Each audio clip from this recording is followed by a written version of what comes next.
What's good, Tiger Nation? Once again, y'all know who it is. It's your main man, Ken Clark. We here in Las Vegas, sitting down with a familiar face, former all-SWAC wide receiver, man. Jackson State Tigers, Mr. Dan Williams, bro. What's going on, baby? How you doing, man? What's good, big bro? How you doing? Hey, man, you got it, brother. Hey, talk to us, man. We had a chance to come over and we wanted to see you and CJ, and had a chance to sit down with CJ. And it's been a minute, man. It's been a minute since you was at 1400 J.R. Lynch, catching touchdowns, catching passes. But man, we wanted to sit down with you and talk about your professional journey, man. But we'll start with the Orlando Guardians because that's where you represent right now. So let's talk about it, man. How's everything going with you? Everything good, bro, man. Hell of a journey, man. Got it out the mud. From East St. Louis, Illinois, City of Champions, man, 89 blocks, as we call it. Yeah. Man, been a hell of a journey, man. I thank God for everything, man. God is the greatest. Right. And me being in this position right now is so amazing. Yeah. But Orlando Guardians, they've been good to me so far. Just can't wait to get this dub against Vegas Vipers. There it is.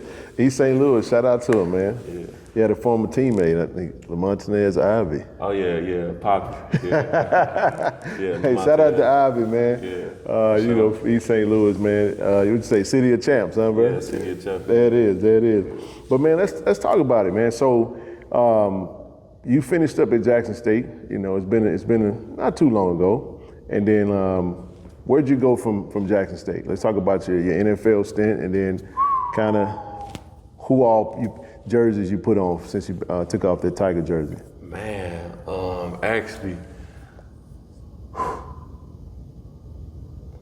when I left The I Love, I went to XPE in Boca Raton, Florida, with Tony Vannani. He got me fast, he got me ready for Pro Day. Right. I actually thought I was gonna get drafted real high because my numbers speak for itself. Yeah, you had good numbers though, for real. After I went for Tony Vannani, I had got a trial, rookie minicamp trial with the Oakland Raiders. Got a trial with them. I'm like, damn, I got cut. I'm like, damn, what the hell going on, man? Yeah. But after the Oakland Raiders, I had went to the Detroit Lions for another rookie minicamp trial, then make the cut. You know me, I grind every day at my craft, master my craft. So Right. after Detroit, I had went to the New York Jets. I had a trial with them. They was already in training camp already. And I had a trial, worked my ass off, made the cut. I signed with the 90-man roster. Yeah. Then I went to training camp with them, balled out, but it was really high on me for real. They didn't really let me get off like I really wanted to. Yeah. And I actually had got a concussion. Then I was out for a week. Then we had like 2 more weeks left. So after the last preseason game was over, they had cut me. I'm like, damn, man. I'm like, what else do I do? So what I did was I just kept training, just kept grinding, man. Just kept talking to God about this, what I really want. And God was really testing my faith, you know? Yeah. So after that, I had went to the Washington Redskins at the time in 2018. And I ain't have no trial since then and none. I just kept training. Then with them, it was the same type of situation. They signed me second week with training camp. Just kept training. Then last preseason game, they cut me. I'm like, damn. So after that, I had trial with Baltimore Ravens. I had another trial with Indianapolis Colts. That didn't work out. Just keep my face clean, just kept working, just kept training or whatever, see if I was in shape. Yep. So after that, I had went to the Cleveland Browns for practice squad. They assigned me to practice squad. Actually, I was asleep on my mom's couch, 4:30 in the morning. I'm getting good sleep. I knew that morning I was gonna get some training in, do some running, do a mile or something, do some drills. Yeah. Keep perfecting my craft. So John Dorsey had called me. He was like, "You ready to be a Cleveland Brown?" I was like, "Hell yeah, cause I'm ready right now. When I get my playing itineraries, I'm ready." Then after that, I went up to Cleveland. I did a tryout, a workout, killed every workout I went to. You know what I'm saying? No doubt. Undeniable work ethic. You know, caught everything, did every route crispy. Then I was walking out the dressing room, and one of the scouts, he put me to the side, like, "Hey, go upstairs." So he started, I'm like, "For real? Like, yeah, like you about to be a Cleveland Brown?" I'm like, "Yes, it's such a blessing. Thank you, God." Yeah. Went up there, signed the paperwork. I was with the Browns from like,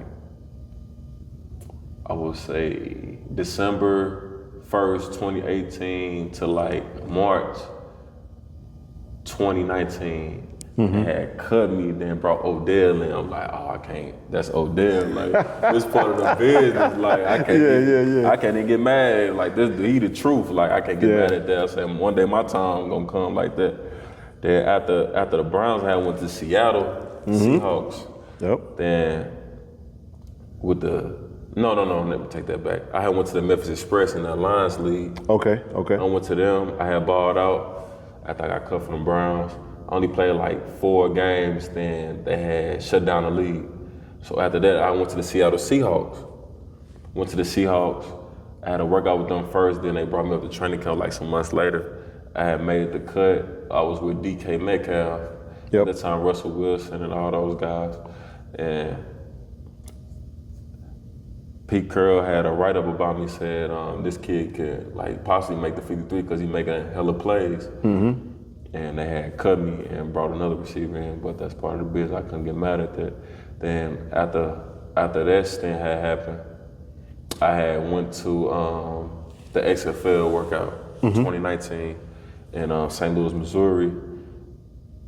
I had we did 40s, we did shuttles, we did everything, 1-on-1, 7-on-7. Killed that, and I was just patiently waiting for to get drafted. So. Later on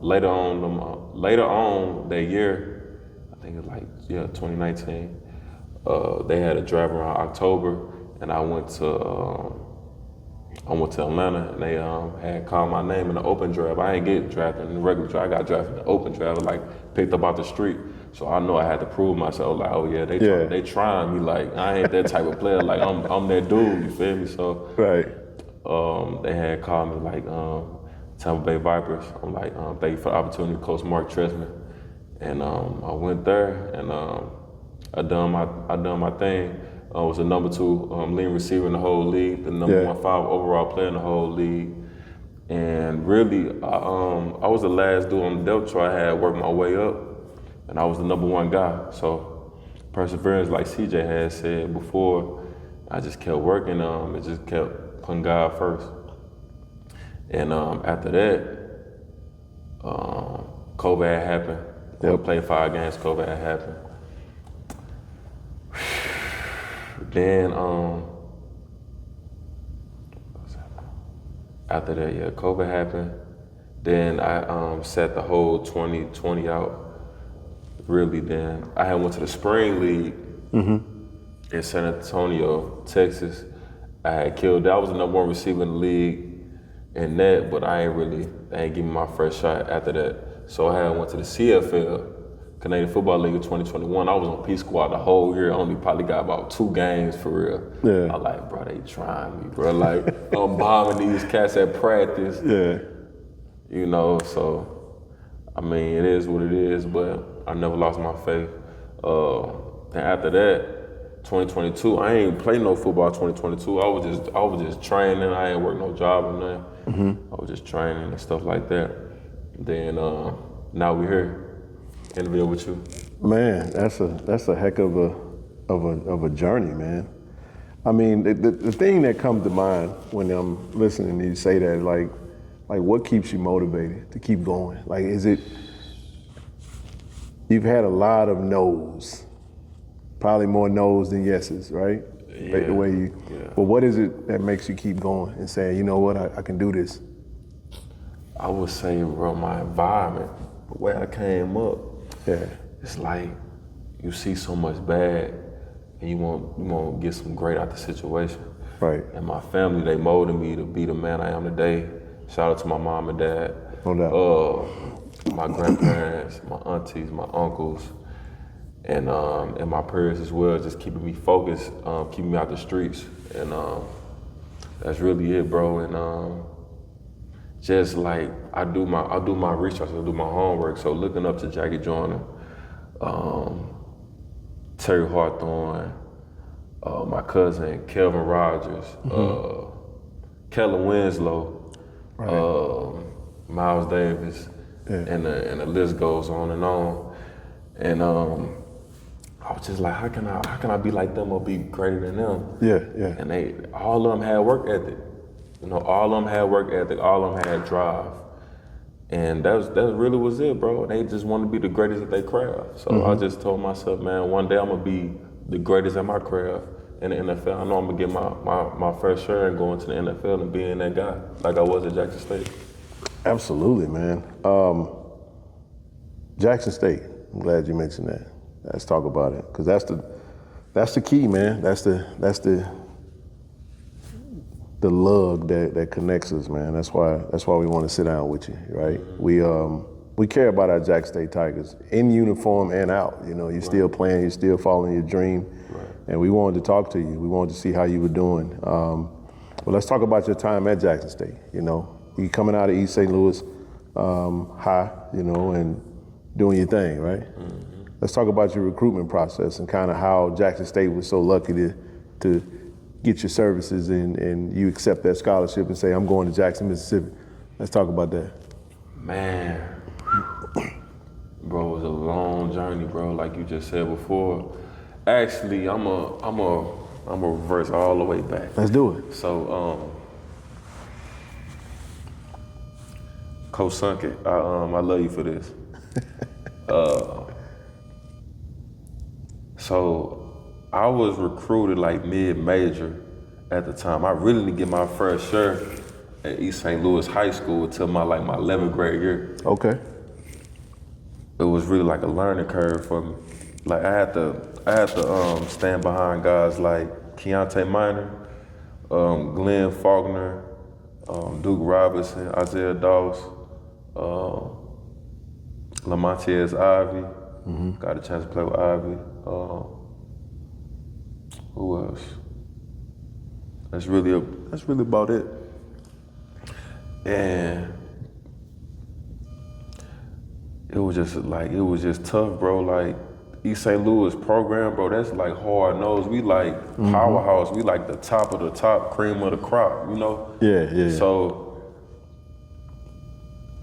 I had an offer from Ball State, NIU. I don't know, the recruiting process was new for me, so they pulled my scouts. I'm like, damn, what's going on? So fast forward, when signing day came February 1st, I had only two offers I had was Carbondale, Jackson State. So me and Sunken, we chopping it up on some man-to-man stuff. I'm like, son, what I should do? He was like, man, you can go JUCO. Yeah. He was like, hold up, wait a minute, let me make a phone call to Jackson State. You know, Ivy's still down there. I'm like, all right, coach, bet.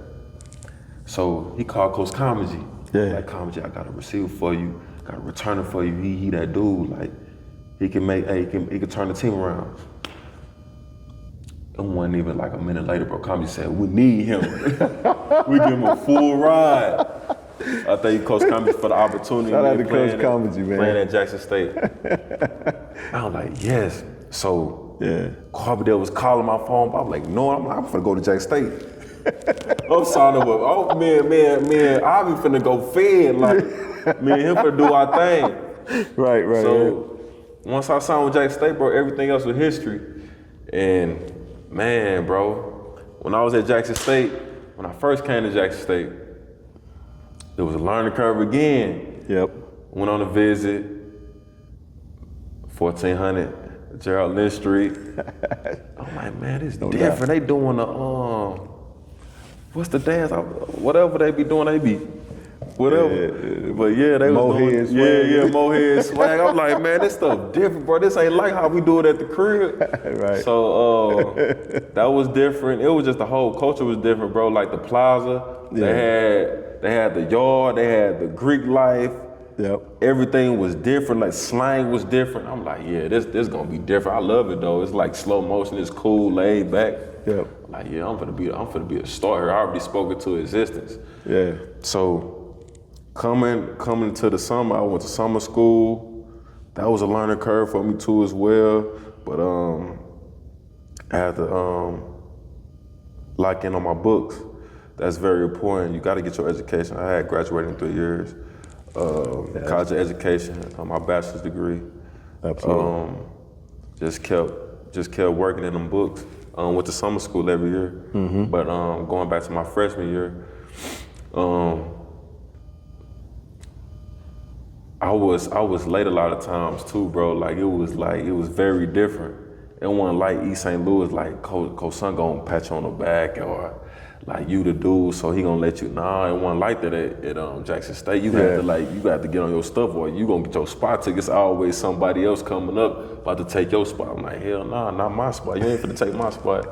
But yeah, my freshman year, I had Zach Pendleton in front of me, Sleepy. Shout out to Sleepy, bro. He had taught me a lot about the game of football and about the game of life. He my big brother too. Talk to him to this day.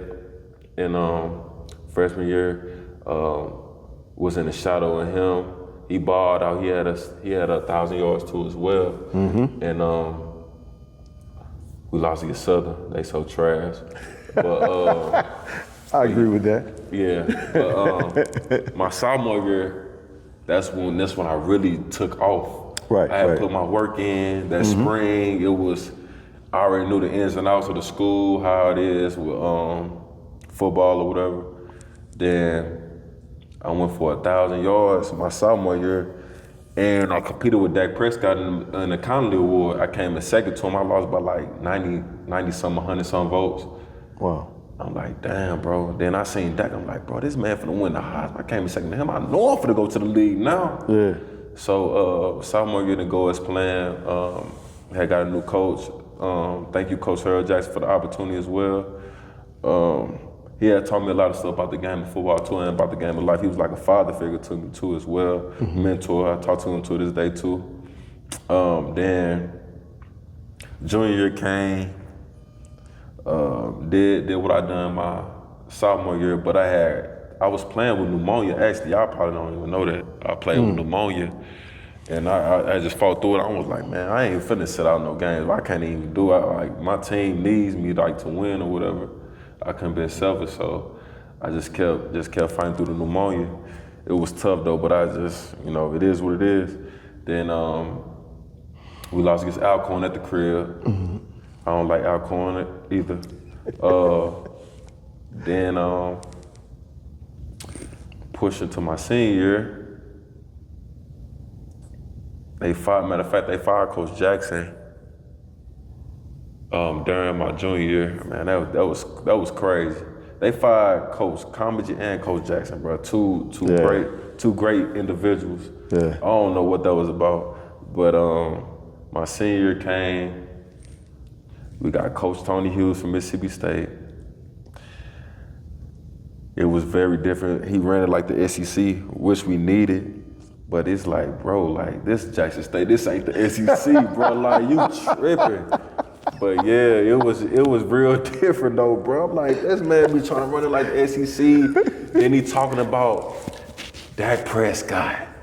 He talk about this, he talk about that. I'm like, bro, this ain't that, bro. We in the swag, bro. Like, you gotta understand where we coming from. Yeah. But yeah, Coach Hughes was a good dude too. But I went through some stuff at Jackson State. I had a couple of hiccups, I say. I come with some baggage. I say I ain't afraid to say it now because I grown from the situations. No doubt. But yeah, it is what it is. But I was just so thankful to play for the university, and just happy to be a part of that tradition. Sylvester Morris, Jimmy Smith, Jay Smooth, yes, sir. Still talk to them boys to this day, and yeah. the record holder at Jackson State, man, I'm just, man, it's all God, bro. Hey man, you just went through a whole tumultuous time at Jackson State from a historical standpoint, man. Because Yeah. I mean, you talking about. I can't lie, man. I was disappointed when we fired Cumbergy.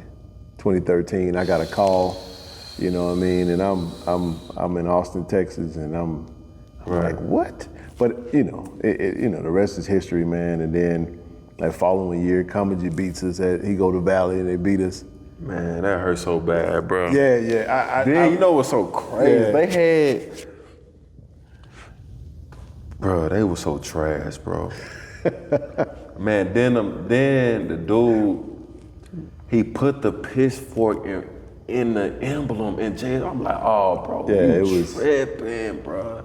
And I was hot, but I'm like, bro, I can't even do nothing. They just won on our turf, so I really wasn't even like mad about it for real. But I'm like, that's so disrespectful. I'm like, that's crazy, bro. Yeah, that was a tough time, man. Like I said, you know, your journey speaks to, you know, what you've been through. You know what I'm saying? The perseverance, and it speaks to it, man. And we're ecstatic to see you still going at it, man. You know what I'm saying? And sure.